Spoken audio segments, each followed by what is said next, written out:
여러분, 이 부활주의라면 여러분 예수님이 십자가에서 부활하신 것을 기념하는 겁니다. 그럼 부활이 왜 있었냐? 여러분, 부활이라는 것은 다시 살아난다라는 거예요.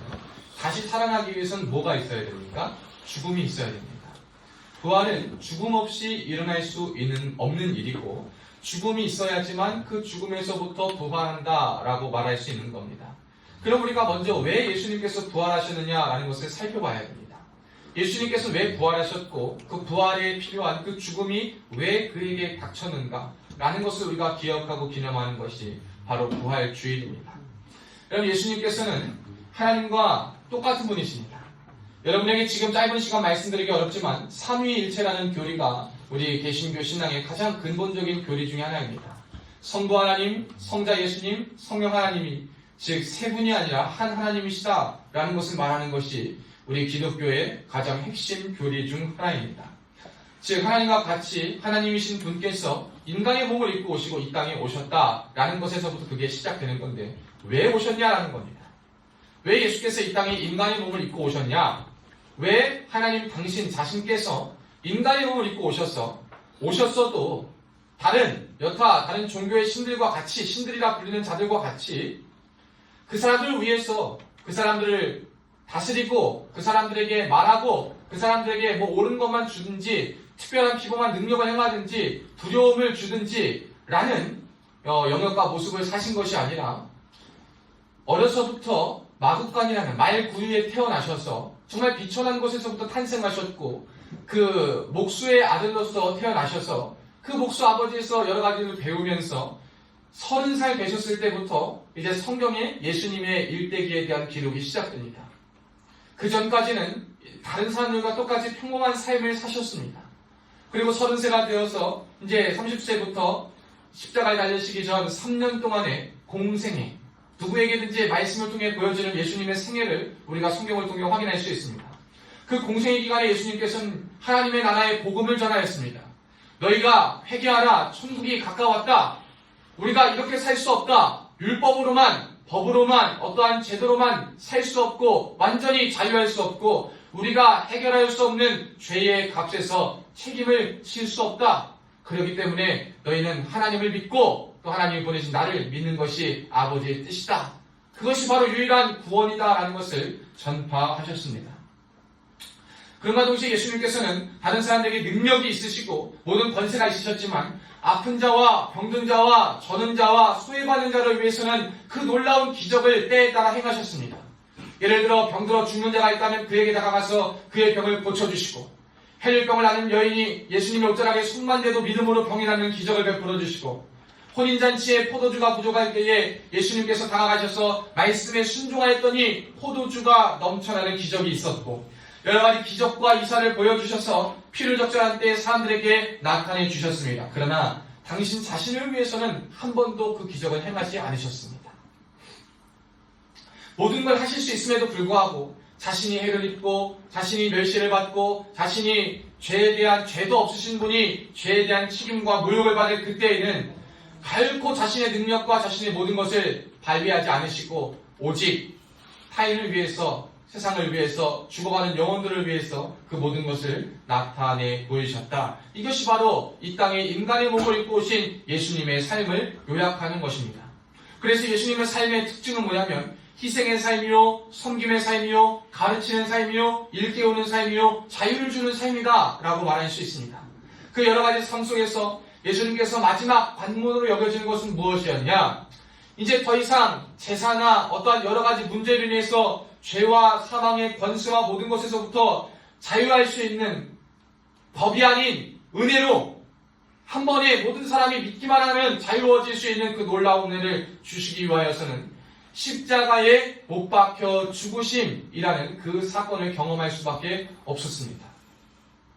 피할 수 있으셨을 거예요. 안 하실 수도 있었고, 많은 사람들이 예수님을 심판하고 예수님을 죄 가운데 모일 그때에 차라리 그때 정말 놀라운 기적을 보여주셨더라면, 놀라운 이적을 보여주셨더라면 많은 사람들이 예수님을 부인하지도 않았을 것이고 예수님을 인정했을 겁니다. 그런데 예수님은 그 자리에서 연약한 인간과 동일하게 자신이 살기 위해 자신이 어떻게 되기 위해, 자신이 왕이 되기 위해, 사람들이 기대한 왕으로서 서기 위해서 자신들이 가진 능력과 모든 것을 사용하지 않으시고 온전히 모든 인류의 죄를 대신하여서 자신이 그 형벌을 받기로, 하나님 아버지의 뜻에 순종하기로 각오하시고 그 길을 걸어가셨습니다. 이제 이 상황 속에서 여러분, 예수님을 따르던 제자들, 예수님을 믿던 사람들이 얼마나 당황스러울 걸 한번 생각해 보셔야 돼요. 예수님을 하나님의 아들로 믿었는데 내가 믿던 신이 죽는다고? 여러분, 우리 인간의 가장 큰 삶의 어려움 중에 뭐가 있냐면 이 두려움이라는 것이 우리의 삶에 있을 때 굉장히 그 두려움의 원인과 이유는 다양하지만 그 두려움으로 인해서 우리의 현실 속에 정말 어렵고 힘들고 마음이 무너지는 경험들을 참 많이 하게 됩니다.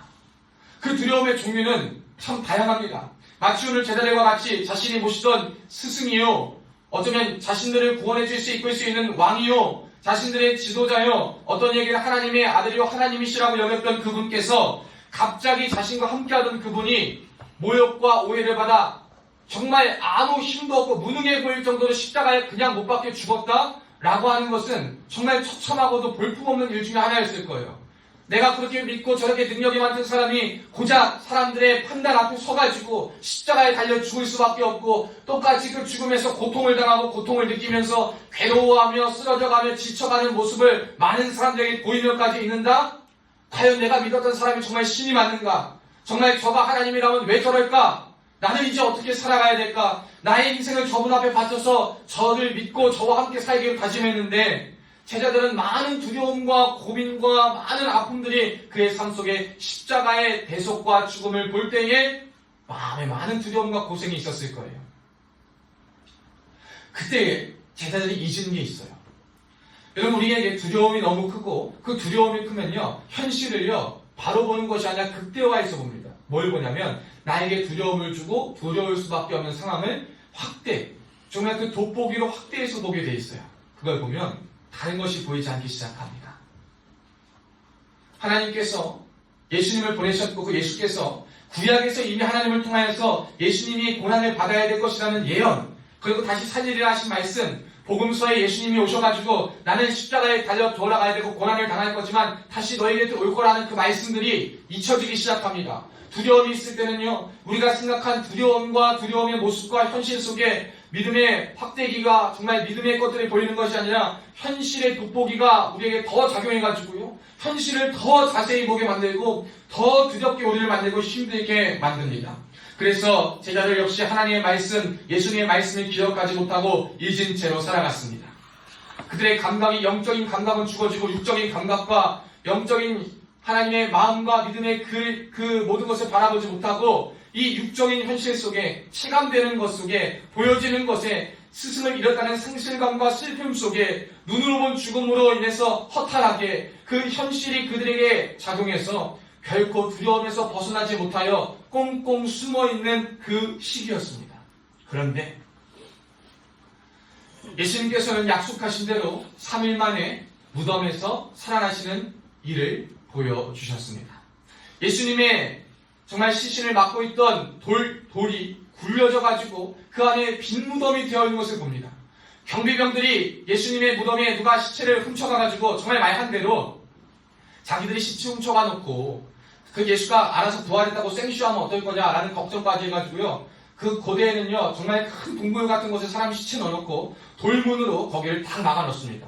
성인 한 명이 절대 할 수 없는 그 큰 돌문으로 막아놓는데 그 막아놓은 다음에 경비병들이 그 곁에 서 있습니다. 누구도 거기에 다가가지 못하게, 누구도 거기에 서 있지 못하게, 접근하지 못하게, 함부로 하지 못하게 그걸 딱 막아놓습니다. 근데 그때에 하나님의 천사와 하나님의 역사가 어떻게 나타났냐? 3일째 되던 그때에 돌문이, 그들도 경비병이 있었지만 그들이 보지 못한 사이에, 그들이 자는 사이, 그들이 조는 사이 어찌된 일인지 모르는데 돌무덤은 굴러가 있고 예수님을 싸던 그 세마포 옷들은 벗겨져 있고 예수님의 시체가 사라지는 일이 발생합니다. 이게 바로 부활의 첫 시작입니다. 그것을 누가 발견했냐? 예수님을 모시던 여인들이 발견했어요. 여인들이 발견하고 그 발견한 여인들에게 이제 예수님이 찾아가셔서 너희는 갈릴리로 가고 갈릴리에 가서 내가 그들과 함께 있을 거라는 것을 전하라고 말씀하셨어요. 그리고 부활하신 예수님이 많은 사람에게 찾아가셔가지고요, 내가 이제 너희에게 나타날 것이다. 제자들에게 나타날 것이다. 라고 말씀하셨습니다. 사랑하는 여러분, 이 기독교 신앙의 핵심은 부활입니다. 제가 방금 말씀드린 이 부활, 죄와 죽음을 누구도 정복하지 못하고 이기지 못한 죄로 인한 그 죽음을 이기시고 영원히 사신 부활, 그것이 바로 기독교 신앙의 핵심이요 정수입니다. 우리가 예수님을 믿으면 더 이상 우리도 눈에 보이는 모든 일들과 아픔과 괴로움 속에서 우리가 그 두려움을 주는 모든 것들 속에서 더 이상 좌절하고 실망하고 넘어지지 않아도 된다는 것을 주님이 말씀하십니다. 언제? 주님의 부활을 믿는 자에게는 이 동일한 은혜가 우리의 삶에서도 펼쳐진다는 것입니다. 부활이 우리에게 주는 바는 무엇이냐면 더 이상 우리는 두려움에 정복되지 않아도 된다는 것입니다. 예수님이 우리를 위해 십자가에 못 박혀 돌아가셨기 때문에 나 대신 죄짐을 지셨고 나 대신 모든 것을 지셨기 때문에 더 이상 우리는 우리의 삶에 가혹한 죄책이나 가혹한 두려움이나 우리가 정말 현실에 눈이 너무나 떠여가지고 현실성이 너무 적고 감각이 좋아가지고 정말 그 현실 속에 좌절하고 넘어질 필요가 없다는 것을 주님께서 우리에게 말씀해 주시는 겁니다. 그것은 이미 예수께서 십자가에 달려 돌아가실 때, 그리고 예수님은 죽음을 경험하셔서 무덤 가운데 있을 그때에 예수의 죽음과 함께 죽어졌다라는 것을 예수께서 우리에게 부활로 말씀하고 계시는 겁니다. 그래서요, 우리의 모든 삶에는 두려움이 존재하고 그 두려움의 영역이 있지만, 그러나 부활하신 예수께서 우리의 모든 삶의 자리에 함께 계심을 아는, 예수님께서 부활하셔가지고 그 부활하신 분께서 내 모든 삶의 자리에 어디로 가든지 어디서든지 부활하신 그분께서 이제 나와 함께 계심을 아는 그리스도인들은 두려움의 영역, 실패의 영역, 좌절의 영역, 절망의 영역, 모든 영역들이 점차 사라지는 기적을 맛보일 수 있다는 겁니다. 그래서 부활 신앙을 살아가는 사람들의 삶에는 평강이 따른다. 그래서 여러분, 제가 예수 믿으라고 하는 이유가 뭐냐? 여러분, 죽어서 천국 가는 것도 좋지만 그 전에 이 땅에서도 여러분 우리가 천국을 누려야 되지 않겠습니까? 예수 믿었을 때 죽어서만 천국 가는 삶 얼마나 고되고 박합니까? 물론 고난도 따르고 힘들어요. 그러나 이 땅 가운데서도 주님이 주시는 평안과 평강을 누릴 수 있어요. 근데 누가? 부활 신앙으로 살아가는 사람들의 삶에는 오늘 부활하시고 예수님께서 제자들에게 처음 나타나셔 하신 말씀이 뭐냐면 너희에게 평강이 있을지어다. 너희에게 평강이 있을지어다 라고 말씀하십니다. 얘네들은 무서워했어요. 제자들은. 예수님 십자가에 돌아가셔가지고 무덤에 그때도 가지 못하고 정말 모여가지고요. 거기 예루살렘 그런데 이제 모여가지고요. 어떻게 해야 되나 문 걸고 숨어 있었어요. 예수님을 따랐던 우리 제자들을 다 같이 죽이면 어떨지? 우리를 같이 핍박해서 우리들이 죽은 목숨인가? 예수님에 대한 소문과 영향과 모든 이런 것들이 다 사건이 사라져 시간이 지날 그때까지 숨어서 아무것도 못할 그런 상황이었습니다. 두려워 떨고 있었던 제자들이었습니다. 그런데 그들의 문을 닫고 숨어있던 그곳에 어떻게 된 일인지 모르지만 부활하신 예수님께서 찾아가셨어요. 두려워하는 그 삶의 자리에, 두려워서 떠는 자들에게, 상실해 있던 그들에게, 어찌할 바를 모르고 살아가는 그들에게, 그들이 꽝꽝 마음과 몸과 모든 문을, 현실을 다 닫고 있어서 아무도 접근할 수 없고 누구도 다가갈 수 없는 그때에 예수님께서는 정말 놀라운 방법으로 그들의 그 잠고는 문 안가운데, 방 안가운데 찾아가셔 어떻게 역사하셨냐? 너희에게 평강이 있을지어다. 내가 죽은 것을 너희가 보았지만 내 말을 한번 기억해봐. 내가 죽은 것은 끝이 아니라 나는 다시 살아날 것이고, 이제는 내가 너희 곁에서만 있었지만 너희의 물리적인 곁뿐만 아니라 내가 너희 눈에 보이지 않고 내가 너와 늘 함께 같이 있는 것 같지 않고 손에 잡을 수 없다 하더라도 이제는 내가 부활하여 너희와 함께 있다 승천할 그땐 영원히 너희 마음에 함께 할 것이고, 너희가 어느 곳에 있든지 어디에서 뭘 하든지 내가 너와 함께 살아갈 것이다. 내가 너와 함께 동행하고 있다 라는 것을 부활하신 예수께서 제자들에게 전해 주신 겁니다. 그 말씀이 뭐냐? 너희에게 평강이 있을지어다. 사랑하는 여러분, 그러니까 예수를 믿는 저와 여러분, 특별히 기독교 신앙의 핵심인 부활, 그 부활을 믿는 여러분은 예수를 믿을 때 이 땅의 세상뿐만 아니라 죽으면 천국에 갈 것입니다. 그러나 이 땅을 살아가는 동안에도 여러분 눈에 보이는 현실적인 어려움과 두려움, 누구에게도 말하지 못한 좌절감과 실망감과 여러분이 벗어나지 못하고 해결하지 못하는 고민하고 끝까지 품고 있던 여러 가지 어려움과 가능성이 보이지 않는 일들 속에서 여러분, 우리가 제자들과 같이 더 이상 두려워 떨 필요가 없습니다. 현실의 감각에만 눈이 띄어져서 하나님께서 저와 여러분에게 이루신 말씀과 약속을 잊어버릴 필요가 없습니다. 우리는 약속의 말씀을 기억하여 가지고, 약속의 말씀 뭡니까? 내가 너와 함께 하겠다. 여러분, 이것이 하나님의 약속의 말씀이에요. 너희에게 평강이 있을지어다. 내가 너희와 끝까지 함께하리라. 내가 너를 지키리라. 내가 너를 지명하여 불러다니 너는 내 것이라. 이 약속의 말씀을 믿는 자들은, 여러분, 이 부활을 믿는 자의 삶은 즉 나와 동행하시고 나와 늘 함께 하시는 예수 그리스도를 그 믿는 삶, 그러한 사람들은요 늘 평안할 줄로 믿습니다. 어려워도 괜찮아. 왜? 주님이 함께 계시니까.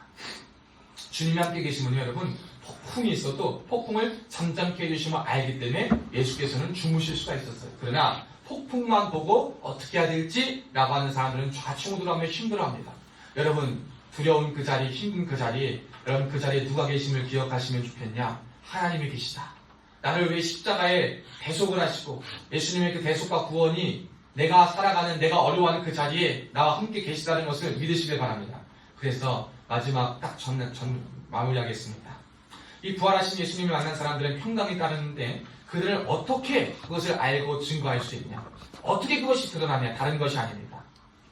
부활하신 예수님을 만난 사람은요 성령님의 인도를 받고 그분과 동행하며 살아갑니다. 누구의 인도요? 성령님의 인도.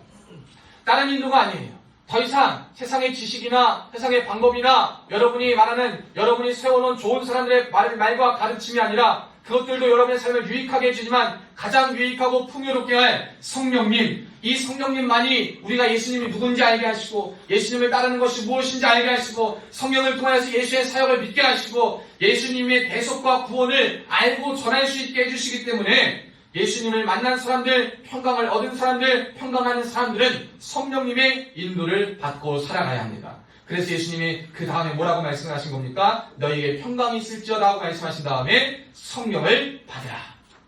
성령을 받으라. 여러분, 부활하신 예수님을 믿는 사람, 예수 그리스도를 주로 고백하는 사람은 성령을 받은 사람이요 성령의 충만함으로 살아가야 될 사람인 줄로 믿습니다. 성령께서 여러분의 삶에 충만히 역사하기 위해서 여러분 성령이 여러분 안에 거하도록 여러분 말씀을요 계속 묵상하시고 믿음 생활을 잘 하셔야 됩니다. 그럴 때 여러분의 삶에서 그것이 자양분이 되어서 성령께서 말씀하시는 믿음의 방법과 길을 따를 수 있고 성령께서 지도하시는 그 길을 걸어갈 수가 있습니다. 그리고 중요한 것은 뭐냐면 그럴 때 이제 예수님의 사랑을 힘입어서 예수님의 대속은 뭐냐? 대신 속해 주셨다. 무엇을? 죄를. 예수님의 대속과 구원을 전할 수 있게 됩니다. 야, 예수님이 너를 위해서 죄를 대신 지셨어. 대신 속해 주셨어. 대속. 그래서 우리가 죄와 사망에서부터 구원을 받아서 우리의 모든 것이 변하였어. 이 예수님의 대속과 구원을 내가 믿을 때 그것을 전할 수 있게 해주십니다. 그리고 살아가는 삶의 방법과 모양이 예수님의 성품을 닮아 용서하고 사랑하고 이해하고 섬기며 살아갈 수 있다는 겁니다. 여러분, 기독교 신앙의 핵심은 부활에 있음을 다시 한번 믿으시길 바랍니다.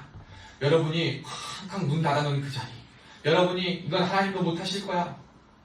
여러분이 물론 잘못하고 여러분이 실수하는 건 여러분이 덮어야 되겠죠. 여러분이 노력해야 돼요. 모든 것을 다 내가 하면서 하나님께 맡기는 그러한 기도들을 하나님 안 받으세요. 그건 이루어지지 않아요. 그러나 여러분이 철저히 노력하고 열심히 애를 쓰고 하는데도 안 되는 것 같고 여러 번 시도했는데도 정말 또 실패하고 넘어지는 같은 그러한 상황 속에 여러분 가능성이 안 보이십니까? 또 좌절하고 계십니까? 두려워하고 계십니까? 여러분 부활하신 예수님을 믿으시길 바랍니다. 여러분이 꽝꽝 닫아놓은 그 자리에 하나님이 함께 계시고 하나님이 여러분을 지키시고 인도하심을 믿고 그 자리에 찾아오심을 경험하는 그 기적의 역사를 경험하시는 부활 신앙인이 되시기를 주님의 이름으로 축복합니다.